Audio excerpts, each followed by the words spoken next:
el agua para el sediento. Así le puse yo, el agua para el sediento, Juan capítulo 7. No sé, yo supongo que la mayoría de nosotros y los que estamos casados, y no también, hemos tenido esa experiencia de rechazo.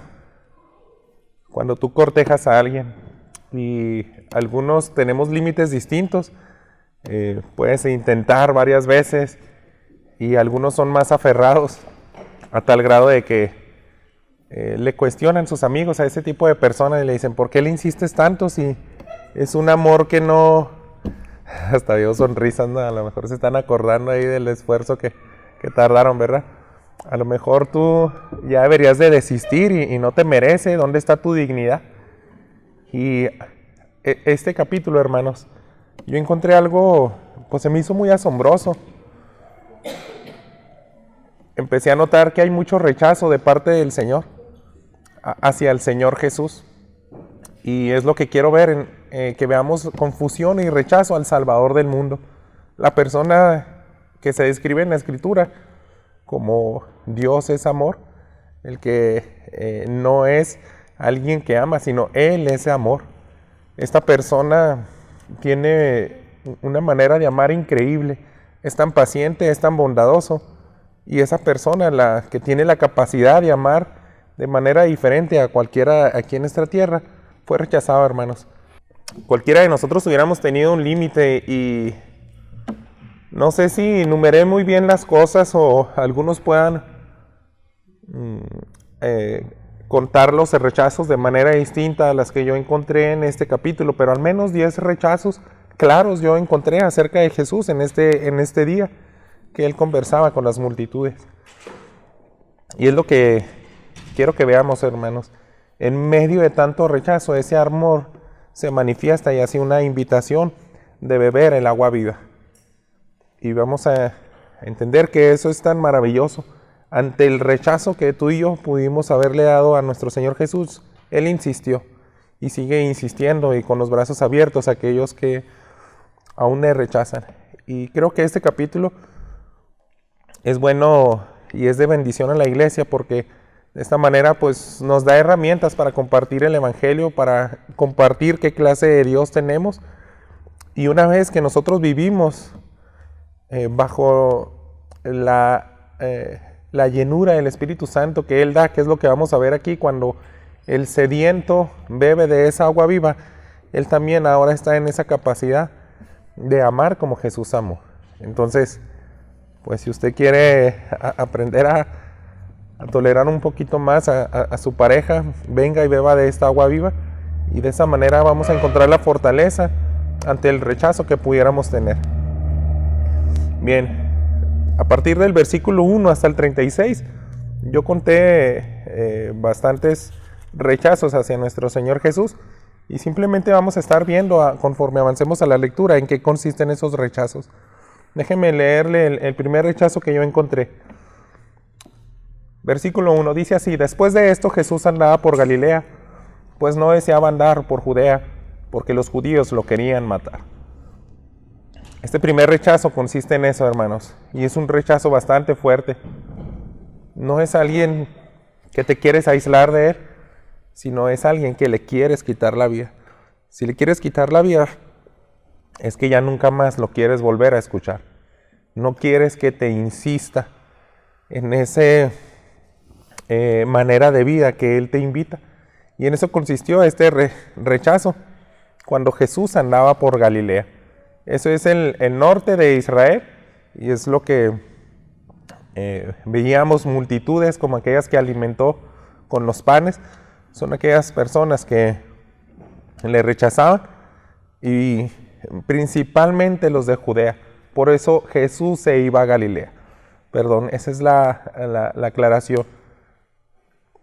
Los que deseaban matar a Jesús, hermanos, eran su propio pueblo. Y ese rechazo hacía que Jesús se alejara. Los líderes judíos eran los principales que querían poner en contra incluso a todo el pueblo para matar a Jesús. Ese es el primer rechazo, hermanos. Un rechazo a muerte. Y con eso es suficiente para entender cómo el pueblo de Dios no ama a su Salvador. Pero miren lo que encontramos aquí también en los versículos 2 al 5. La fiesta de los judíos, la de los tabernáculos, estaba cerca. Por eso, los hermanos de Jesús le dijeron: sal de aquí y vete a Judea, para que también tus discípulos vean las obras que tú haces. Porque nadie hace nada en secreto cuando procura ser conocido en público. Si haces estas cosas, muéstrate al mundo, porque ni aun sus hermanos creían en él. Es otro rechazo, hermanos. Jesús quiere amar y salvar a su pueblo, y lo quieren matar, y los de su propia sangre, que yo pienso que el autor de Juan da por sentado que si ellos fueron los que más convivieron con Jesús, se dieron cuenta de que había algo diferente en él. O lo podían tildar de loco, de que se hacía llamar hijo de Dios, o simplemente creer. Pero los que tenían más pruebas y que convivieron más tiempo con ellos, sus hermanos de sangre. Y también ellos les decían: oye, aquí en Galilea te estás mostrando, pero a ver, haz exactamente eso, todas tus señales, todos los sermones, todo lo que tú compartes aquí, ve a hacerlo allá en Judea con los líderes, en el templo. Lo estaban tentando, hermanos. Ni aún ellos creían en él. Era como un desafío. A ver, haz todo esto en Jerusalén, que queremos ver allá, por esa incredulidad. Entonces, cada rechazo de estos, hermanos, no es grato. Quiero que regresemos y los que pudiéramos hacer alguna imagen en nuestra mente, siempre que tenemos un rechazo de quien sea, de tu padre, de un ser querido, de tu pareja, podemos sentir un dolor profundo en el corazón. Y eso es lo que estaba sintiendo continuamente nuestro Señor Jesús. Pero Él no desistía, hermanos. Fíjese, versículos 6 al 9. Entonces Jesús les dijo: mi tiempo aún no ha llegado, pero el tiempo de ustedes es siempre oportuno. El mundo no puede odiarlos a ustedes, pero me odia a mí, porque yo doy testimonio de él que sus acciones son malas. Suban ustedes a la fiesta. Yo no subo a esta fiesta, porque mi tiempo aún no se ha cumplido. Habiéndoles dicho esto, se quedó en Galilea. Y tenemos otro rechazo ahí, hermanos. Le dijo a sus hermanos sanguíneos: a ustedes no los odian, pero en cambio a mí sí me odian. Y ese odio puede llegar hasta la muerte. ¿Por qué? Porque yo juzgo de una manera genuina y yo puedo ver las intenciones del hombre. A mí no es nada oculto. Y como yo sí les confronto con su pecado, ese odio lo estoy recibiendo como respuesta. La Biblia, Dios habla hoy, hermanos, tradujo de la siguiente manera: yo hago ver claramente que lo que hacen es malo. Tengo que alumbrar y hacerles reflexionar acerca de su condición espiritual, y por eso me rechazan. También, hermanos, en este capítulo se empieza a repetir y a encontrar una frase muy importante en este evangelio. Es la siguiente: mi tiempo aún no se ha cumplido. Es como Jesús le decía: sus intentos por matarme no servirán. El tiempo aquí en este evangelio y en específico en esta frase es un momento, hermanos. Es un lapso de tiempo exacto donde Él ya sabe que ese momento en algún punto llegará, pero mientras no sea, yo voy a insistir y yo los voy a amar, a pesar de que me intenten matar. No solamente ese odio lo contamos como un rechazo, porque al atraerles y hacerles reflexionar para que se humillen, en vez de recibir una respuesta de amor y diciéndole: sí, cierto, yo he vivido de manera rebelde contra Dios, ellos se enojaban con Jesús.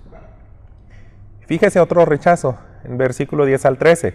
Pero cuando sus hermanos subieron a la fiesta, entonces Jesús también subió, no abiertamente, sino en secreto. Por eso los judíos lo buscaban en la fiesta y decían: ¿dónde está ese? Y había mucha murmuración entre la gente acerca de él. Unos decían: él es bueno. Otros decían: no, al contrario, extravía a la gente.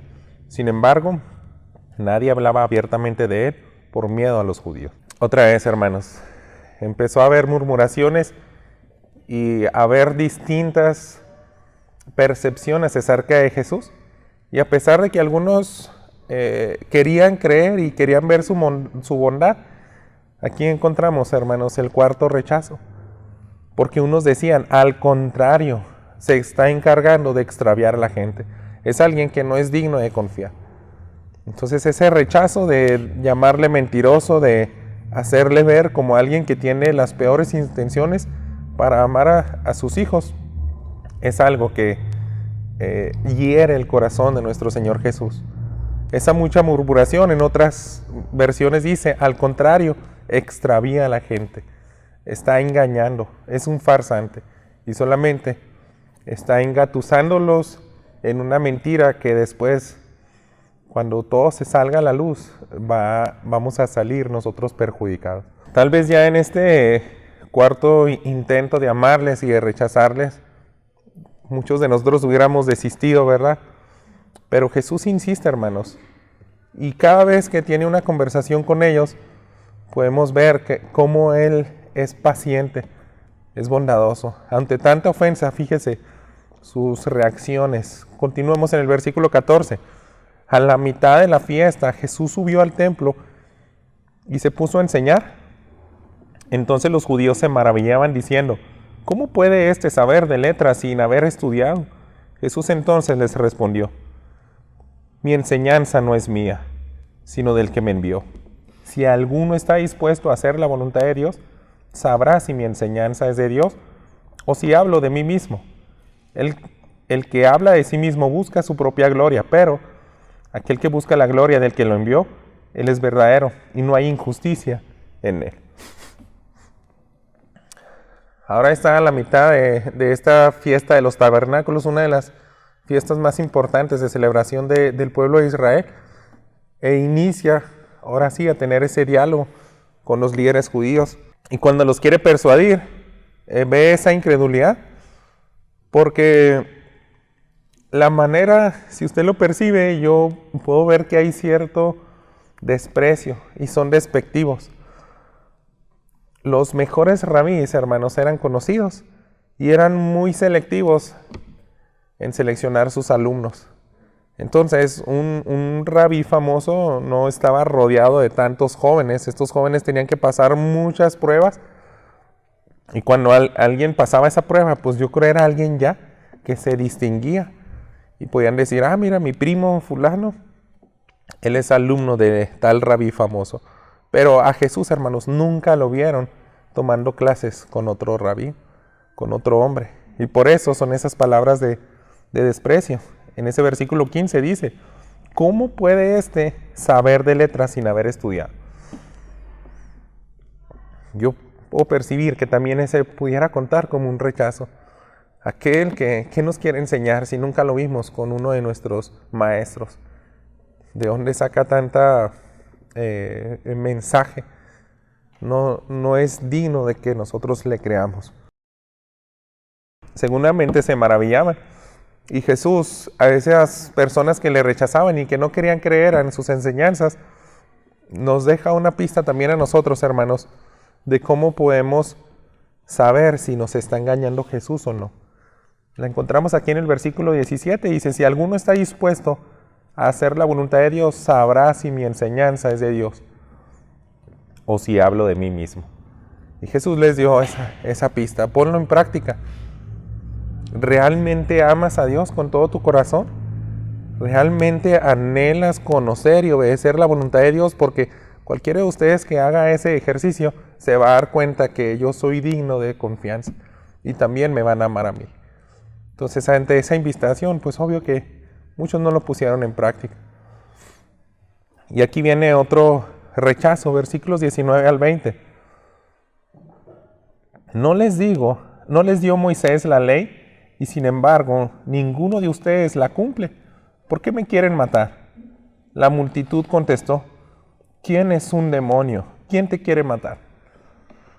Es otro rechazo, hermanos. Es otro rechazo a nuestro Señor Jesús. Y yo me temo que todavía habían más rechazos en este diálogo. Y Juan solamente registró algunos. Pero decirle a Jesús que él mismo estaba endemoniado, ellos ya están entrando a un límite de entrar a terrenos donde ya no van a poder regresar al arrepentimiento.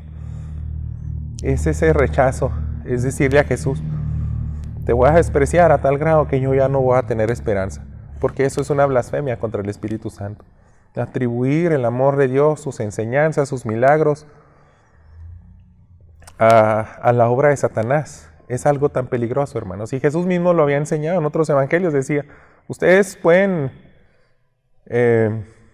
blasfemar contra mi nombre, incluso contra el del Padre, pero el que le blasfema contra el Espíritu Santo, eso es imperdonable. Y aquí, hermanos, yo creo que están muy cerca algunos a tal grado de rechazarle de esa manera. La palabra de Dios para todo, esta traducción dice, un demonio te está volviendo loco. Esa es una blasfemia contra el Espíritu Santo, porque ¿cómo el Hijo de Dios puede ser poseído por Satanás? Cuando nos dan esos rechazos en el ámbito como pareja, cuando un matrimonio llega a divorciarse, se dicen cosas tan hirientes. Y podemos conocer muchas historias de esos, donde dicen, le voy a decir algo para que vea que ya no quiero saber absolutamente nada de él. Ellos estaban haciendo esto con Jesús, hermanos. Y fíjese, continuemos el versículo 21. Jesús les respondió, una sola obra hice, y todos se admiran. Por eso Moisés les ha dado la circuncisión, no porque sea de Moisés, sino de los padres. En el día de reposo ustedes circuncidan al hombre. Y si para no violar la ley de Moisés un hombre recibe la circuncisión, aún en el día de reposo, ¿por qué están enojados conmigo? Porque sané por completo a un hombre en el día de reposo. No juzguen por la apariencia, sino juzguen con juicio justo. Ustedes no están siendo justos conmigo. Y traer esto de la circuncisión, hermanos, es por lo siguiente. Recuerde que fue una de las señales que Juan estableció. Jesús sanó en el día de reposo a un hombre que tenía 38 años padeciendo, ¿verdad? Con su enfermedad. Y parece que es la escena que trae a esta conversación. Ustedes se han enojado porque yo hice esto, pero les aclara Jesús, ustedes hacen exactamente lo mismo cuando circuncidan a alguien, trabajan, hacen un esfuerzo. Ustedes quebrantan la ley de Moisés. Aunque en el séptimo día ustedes tienen que circuncidar a sus hijos, es algo que son incongruentes. Y para empezar, la circuncisión no es de Moisés, es de mucho antes de Moisés. Abraham, los patriarcas, se las dio Dios. Y cuando viene el tiempo de Moisés, ustedes están quebrantando la ley de Moisés por circuncidar. Eso cuenta como trabajo. O sea, se pueden enojar conmigo porque hago bien a un hombre, pero ustedes también, por cumplir esa ley, están quebrantando el día de reposo y ustedes sí no se critican. Ese era el punto de Jesús. Y es la manera como les muestra Jesús. El rechazo aquí en este momento es que ustedes no están haciendo un justo juicio conmigo. Es al final del versículo 24. Juzguen con juicio justo. Si fueran así, si fueran realmente honestos, sabrían que ustedes también están fallando.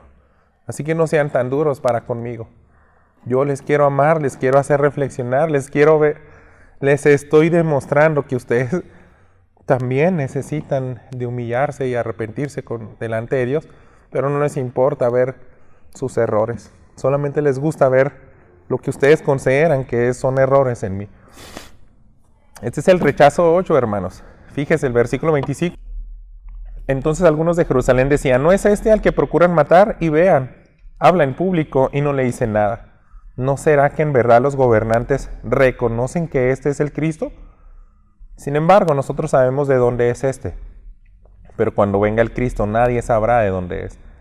Jesús entonces, mientras enseñaba en el templo, exclamó en alta voz, ustedes me conocen y saben de dónde soy. Yo no he venido por decisión propia, pero aquel que me envió es verdadero, a quien ustedes no conocen. Yo lo conozco porque procedo de él y él me envió. Está bien que me rechacen a mí, pero rechazar a mi Padre, eso también me hiere. Cuando me dicen cosas a mí, me puede lastimar, pero que digan algo a mi Padre, eso también me hiere profundamente. Porque le están diciendo, ustedes no conocen a mi Padre. y no le conocen porque no le obedecen, no lo anhelan, no quieren someterse a su voluntad. Tantos profetas les han mandado, pero lo había dicho Jesús en el Sermón del Monte: ¿para qué me llamas Señor, Señor, si nunca me obedeces? Entonces eso estaba pasando. Que me desprecies a mí me hiere, pero también que desprecies al que me envió. Ustedes no conocen a mi Padre, eso también es un rechazo para mí. El versículo 30 dice: procuraban pues prender a Jesús, pero nadie le echó mano, porque todavía no había llegado su hora. Otra vez, hermanos, no era ese el tiempo de que Jesús muera, y menos en las condiciones que ellos se imaginaban ahí. Pero muchos, versículo 30, de la multitud creyeron en él y decían: cuando el Cristo venga, ¿acaso hará más señales que las que éste ha hecho? Los fariseos oyeron a la multitud murmurando estas cosas acerca de él. Entonces los principales sacerdotes y los fariseos enviaron guardias para que lo prendieran. Pero Jesús dijo: por un poco más de tiempo estoy con ustedes, después voy a aquel que me envió. Me buscarán y no me hallarán, y donde yo esté, ustedes no pueden ir. Decía entonces los judíos entre sí: ¿a dónde piensa ir este, que no le podemos encontrar? ¿Será acaso que quiere irse a la dispersión entre los griegos y enseñar a los griegos? ¿Qué quiere decir esto que ha dicho: me buscarán y no me hallarán, y donde yo esté, ustedes no podrán ir? Aquí lo que ocurre, hermanos, es que no creen y ya quieren deshacerse, por eso planean, envían a la guardia del templo. Ustedes lo van a detener, ya no queremos que siga enseñando. Vaya al Evangelio de Juan en el capítulo 23, hermanos, 23:13. Pero hay de ustedes, escribas y fariseos hipócritas, que cierran el reino de los cielos delante de los hombres, porque ni entran ustedes ni dejan entrar a los que están entrando. Y ese es otro rechazo, hermanos. Vemos, la multitud estaba reaccionando positivamente porque dice, ya muchos querían aceptar a Jesús. Y cuando ven ellos, sus líderes religiosos dicen: no, hay que detenerlo. Ya estamos perdiendo a toda nuestra nación de Israel. Lo vamos a encarcelar, lo vamos a detener, lo vamos a matar. Y ahora sí toman cartas sobre el asunto. Ellos sabían, y nos dice el pasaje, no era el tiempo, aunque ya estaban determinados ahí. En esta misma hora lo vamos a tener a Jesús y lo vamos a matar. Mandan a la guardia del templo y de esa manera cierran la puerta. No dejan ni siquiera que los que ya estaban teniendo fe para salvación y querían venir a consumir a Jesús, les cierran esa puerta. Les mandan un alboroto con esa guardia del templo. Y mientras están ahí, Él les dice: Jesús, me buscarán y no me hallarán. Esa paciencia que yo les he tenido va a terminar. Ustedes me están rechazando y están impidiendo que alguien más venga a mí, pero va a llegar algún día donde ya no va a haber gracia ni misericordia. En medio de ese gran rechazo, hermanos, que están haciendo continuamente con Jesús, encontramos algo maravilloso, hermanos. En ese punto había contado 9 rechazos y cualquiera de nosotros hubiéramos desistido, pero estamos aquí para ver que Jesús no es como nosotros. Aunque le enviaron guardias para detenerlo, fíjense, la fiesta de los tabernáculos, hermanos, era 6 meses antes de la Pascua. 6 meses después Jesús iba a morir, y la fiesta de los tabernáculos consistía en alegrarse, en recordar cómo fueron libres de Egipto, cómo Dios los trajo ahí en ese desierto y les dio agua cuando tuvieron sed. Y hacían rituales como en el último día especialmente, se leían las escrituras que recordaban esos incidentes y se traía una jarra de oro, hermanos, en la cual tenía agua. Y mientras todo el pueblo estaba con esa expectación y gozo, celebrando, cantaban, se regocijaban. Imagínenlo, era como una fantasía, decir, vamos a llegar algún día a tener nuestra libertad, a ser otra vez una nación poderosa, a tener el favor de Dios y a recordar cómo Él nos saciaba. Entonces hacían ese ritual, les digo, era como una fantasía hecha realidad. Decía, el día cuando otra vez nuestro Dios y Salvador nos ponga otra vez como la potencia mundial. Y ellos se animaban con este tipo de festival. Era una de las de los propósitos que Dios quería, que nunca dejaran de perder esa esperanza. Pero así en ese último día, lo más seguro, hermanos, es que Jesús en ese mismo minuto, cuando se derramaba esa agua en esa jarra de oro, Jesús hace lo siguiente, y es el segundo punto de este mensaje: el llamado a creer y beber del agua viva. Yo sospecho, hermanos, que Jesús se puso enfrente o cerca del sumo sacerdote, que estaba atrayendo a toda la multitud y viendo cuando iba a hacer ese derramamiento del agua. Continúa en el versículo 37, dice así: en el último día, el gran día de la fiesta, Jesús, puesto en pie, exclamó en alta voz: si alguien tiene sed, que venga a mí y beba. El que cree en mí, como ha dicho la Escritura, de lo más profundo de su ser brotarán ríos de agua viva. Pero él decía esto del Espíritu, que los que habían creído en él habían de recibir, porque el Espíritu no había sido dado todavía, pues Jesús aún no había sido glorificado. Y esta sí es la fantasía hecha realidad, hermanos. Los que tanto anhelaban libertad, esa libertad no se comparaba a la libertad que da nuestro Señor Jesús. Libertad de nuestro pecado y vida eterna. Ustedes recibirán el Espíritu Santo y los va a convertir en un canal de bendición. Podemos recordar, se nos pueden venir a la mente pasajes como el de Ezequiel, donde el atrio del templo corrían, fluían ríos de agua viva, y donde quiera que se pasaba ese río, producía peces, árboles de todo tipo de fruto. Y así va a ser aquel que venga a los pies de Cristo Jesús. Esa fantasía así va a ser realidad. El que creyera en ese mensaje y en esa invitación, en medio de tanto rechazo, hermanos, Jesús hace esa gran declaración. Y fíjese la respuesta, versículo 40. Entonces algunos de la multitud, cuando oyeron estas palabras, decían: verdaderamente este es el profeta. Otros decían: este es el Cristo. Pero otros decían: ¿acaso el Cristo ha de venir de Galilea? Otro rechazo, hermanos. Le estaban despreciando. Dice: ¿no ha dicho las Escrituras que el Cristo viene de la descendencia de David y de Belén, la aldea de donde era David? Así que surgió una gran división entre la multitud por causa de él. Y algunos de ellos querían prender a Jesús, pero nadie le echó mano. Entonces los guardias vinieron a los principales sacerdotes y fariseos, y estos les dijeron: ¿por qué no lo trajeron? Los guardias respondieron: jamás hombre alguno ha hablado como este hombre habla. Ellos presenciaron esa invitación de Jesús, hermanos, y conmovió sus corazones. Un guardia, hermanos, del templo sabía perfectamente qué es la autoridad. Ellos estaban para recibir órdenes y para ejecutarlas. Seguramente el jefe de la guardia sabía que se iba a meter en problemas si no les traía a Jesús. Así que él va determinado a hacer esta tarea, pero no pueden tomar a Jesús cuando él hace esa invitación majestuosa. El Espíritu Santo, hermanos, y las palabras de Jesús dan vida y hacen que los que están elegidos para salvación tengan esperanza. Y ellos le dicen: nunca habíamos escuchado a alguien hablar así con tanta autoridad, a tal grado que hemos regresado aunque peligre nuestro trabajo, nuestra reputación. Preferimos someternos y que nuestra conciencia esté tranquila.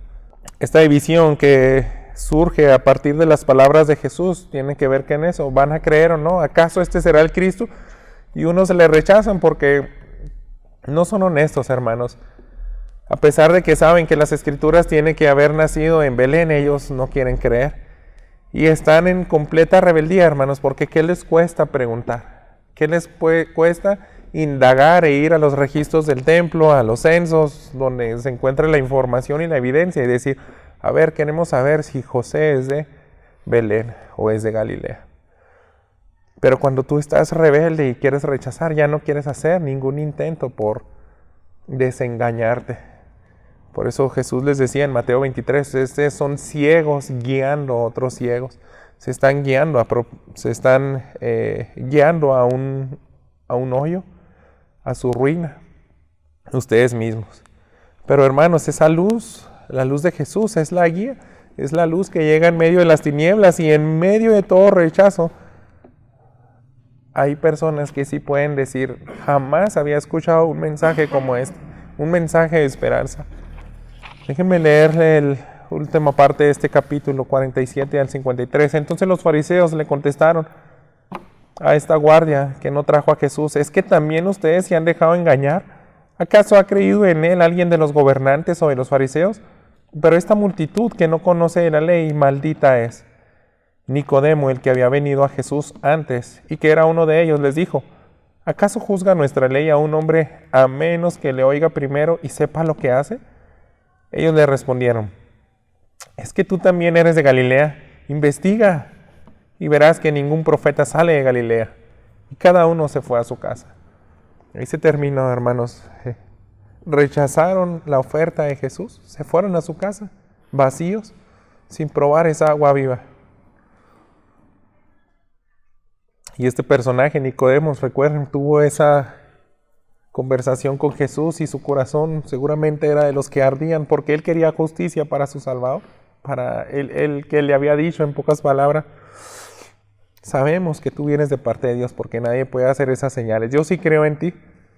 Y Nicodemo le dolía y quería que tuviera un justo juicio, tráiganlo y vamos a hablar detenidamente. Pero esta audiencia, hermano, será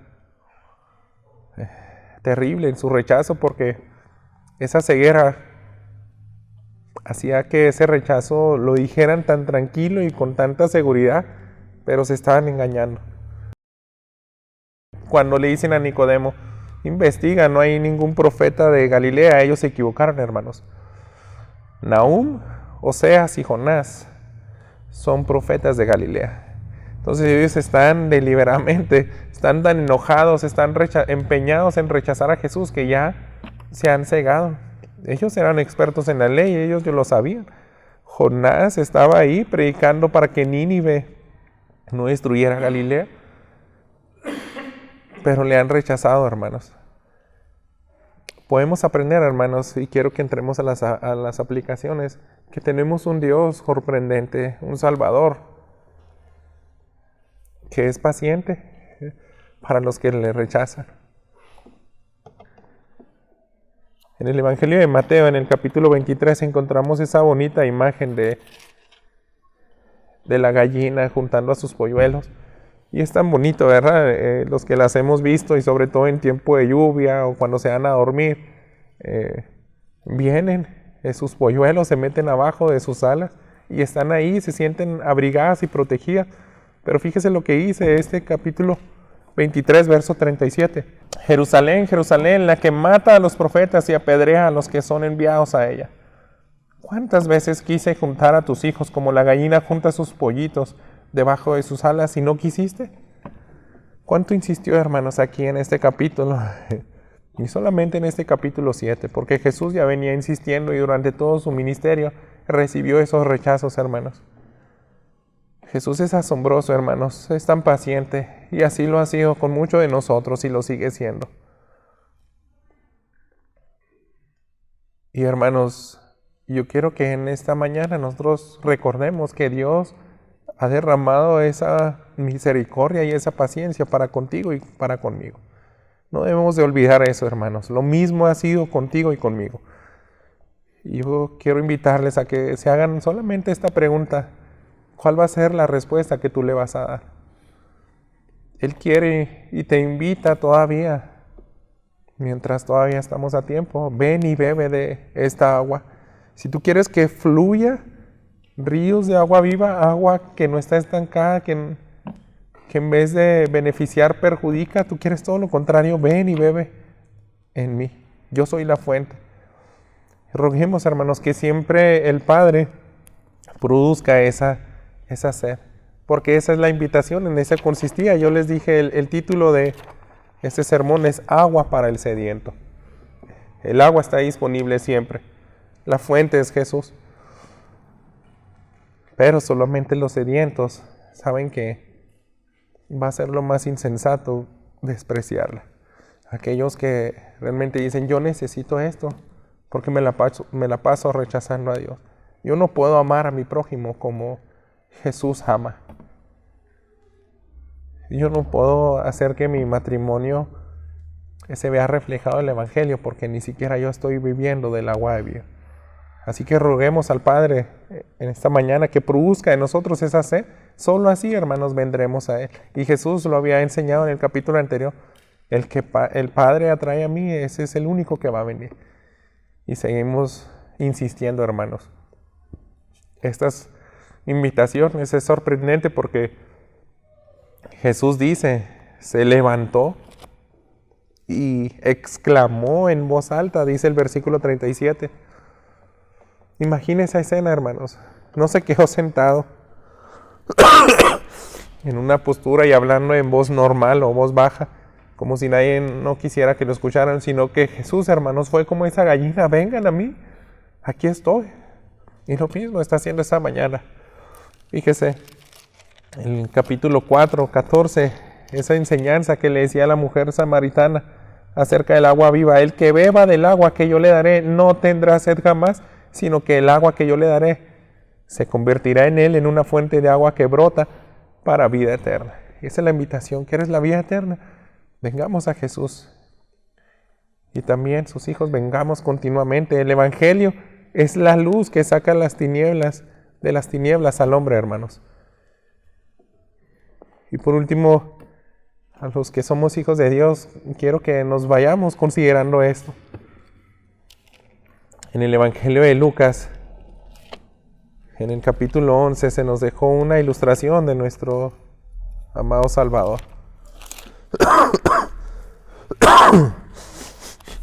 Lucas 11:33, esa parábola donde aquel que ha encontrado la luz, o aquel que ha bebido del agua de vida eterna, no es para que la escondamos, hermanos. Si tú la has encontrado, y si tú vienes continuamente a Cristo Jesús, lo que debemos de hacer es lo siguiente, dice el versículo 33, nadie cuando enciende una lámpara la pone en un sótano ni debajo de una vasija, sino sobre el candelero para que los que entren vean la luz. Jesús es el que nos sacó de la oscuridad, hermanos. Él nos hizo esa invitación, Él se paró en alto y nos llamó. Te llamó por tu nombre y produjo en ti fe y arrepentimiento. Y eso mismo está haciendo hoy. Pídele, dame fe, porque es una realidad que existe la vida eterna y yo no quiero estar en una condenación en el infierno. Y ayúdame también a hacer ese punto de referencia que los lleve al agua viva, que vean en Él si hay manantial. Él se parece a Jesús. Él, a pesar de los rechazos que le hacemos, Él insiste. A veces yo no soy así, hermanos. Y yo creo que usted también se puede sentir identificado. Le puedes compartir de estas palabras de salvación a un ser querido y él te rechaza. Y nosotros desistimos, pero esa es la invitación, hermanos. Si venimos al agua viva, Él va a dar la fortaleza para no desistir. Oremos. Padre nuestro, gracias en esta mañana por tu hermosa invitación y porque sigue presente, Señor. Pero así como tú advertiste, va a llegar un día en el cual no me verán. Me buscarán, pero no me encontrarán. Toca los corazones de aquellos que no han venido a ti, Padre. Y también a nosotros, Señor, estamos en un tiempo, Señor, difícil, que también no venimos continuamente a ti. Pero ayúdanos a deleitarnos y produce en nosotros esa sed, porque tú eres el único que sacia. A veces que queremos encontrar esa saciedad en el mundo, Señor, en el trabajo, en consumir cosas, en tener ciertas relaciones, Padre, pero tú eres el único que nos da plenitud. Que este mensaje se quede guardado en los corazones de tu pueblo. Te lo pido, Señor, en Cristo Jesús, para gloria tuya. Amén.